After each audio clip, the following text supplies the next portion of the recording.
আরে মা আর কত মাখাবে, দাও তাড়াতাড়ি, আমার লেট হয়ে যাচ্ছে। প্রতিদিন যখন দেরি হয়ে যায় তখন ঘুম থেকে সকাল সকাল উঠলেই তো পারি।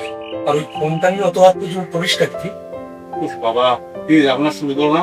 আচ্ছা শোনো, আমার অলরেডি লেট হয়ে গেছে। আমরা কিন্তু খাচ্ছি না, আমার খাওয়ার টাইম নেই। হ্যাঁ আরে জলটা তো শান্তি মনে খা।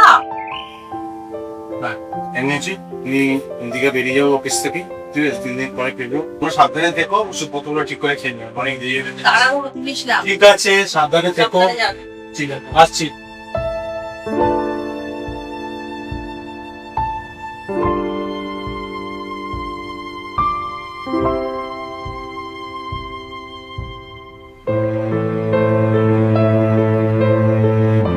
বেরোচ্ছি আমি, আইসক্রিপ্টটা মনে করে রেখো, কালকের মতো যেন ভুল না, ঠিক আছে?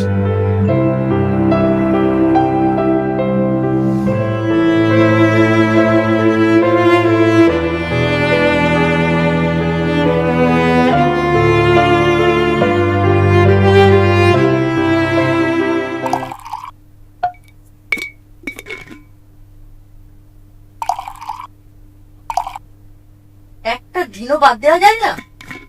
মদ খেয়ে খেয়ে তো লিভারটা তো নষ্ট করেছো, সাথে আমার জীবনটা। হ্যাঁ, আমার সাথে বিয়ে হয়েছে বলে তুমি খেয়ে পড়ে বেঁচে আছো, বুঝেছো? হ্যাঁ তাই তো, তুমি না বিয়ে করলে তো আমার বিয়েই হতো না। বাবা মায়ের কথা যদি শুনতাম তা আজ এমন দুর্দশা আমার হতো না। তা কি দুর্দশাটা হয়েছে তোমার শুনি? কিসের অভাব রেখেছি তোমার? খাঁচার পোষ্য টিয়া পাখির সাথে কোনো পার্থক্য আছে কি আমার? এই শোনো, নারীদের জন্য না এই 4 দেওয়ালের মধ্যে থাকাটাই বরাদ, বুঝতে পেরেছো? যাও, বরফটা নিয়ে এসো, যাও। আমার সোশ্যাল মিডিয়াটা এসেই না সমাজটা একেবারে শেষ করে দিল।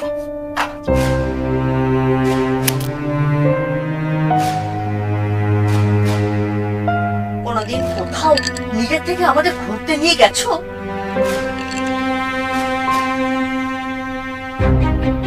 কাজ থেকে বাড়ি ফিরেই তো তোমার মদের আচরণ, তারপর বিছানায় রাতে নিজের আশ মিটিয়ে ঘুমিয়ে পড়ছো।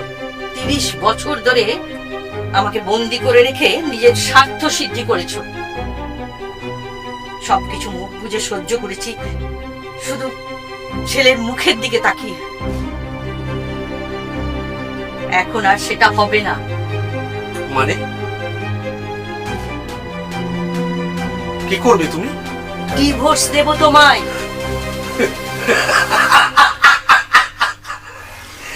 এই শোনো, তুমি আমাকে ডিভোর্স দিতেই পারো, কিন্তু 1 টাকা করেও তুমি পাবে না আমার কাছ থেকে, বুঝতে পেরেছো?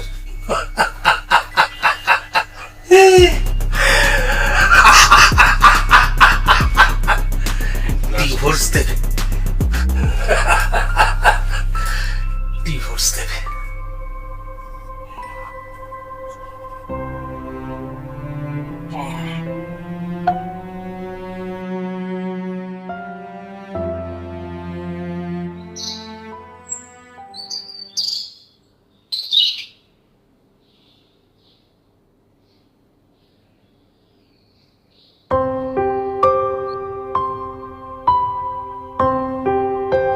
একে অপরকে ভালোবেসে আমরা দুজনে বিয়ে করেছিলাম, কিন্তু ধীরে ধীরে তোমার সেই ভালোবাসা হারিয়ে যেতে থাকে।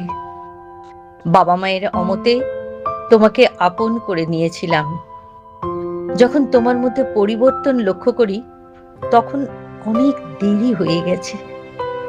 আমাদের একমাত্র সন্তান রাহুল আমাদের ভালোবাসার প্রতীক হয়ে এসে গেছে। 30 বছর ধরে তোমার সব ব্যবহার সহ্য করেছি, কখনো ছেড়ে যেতে পারিনি ছেলের কথা ভেবে। কিন্তু আজ আমি পেরেছি নিজেকে এই মায়ার বাঁধন থেকে মুক্তি দিতে। ছেলে বাড়ি ফিরলে আমার খোঁজ করবে, আমি জানি। তাই বাবুকে বলে দিও তার মা আর ফিরবে না। যে কটা দিন বাঁচবো নিজের মতো করে বাঁচবো। তোমাদের কাছে আমার এটুকু চাওয়া, ভালো থেকো। ইতি তোমার মৃণালিনী। পরিবারের সাথে থাকা মানেই ভালো থাকা নয়। যদি নিজের সম্মান ও ও স্বাধীনতা না থাকে, তাহলে নিজেকেই মুক্তির পথ খুঁজে নিতে হবে।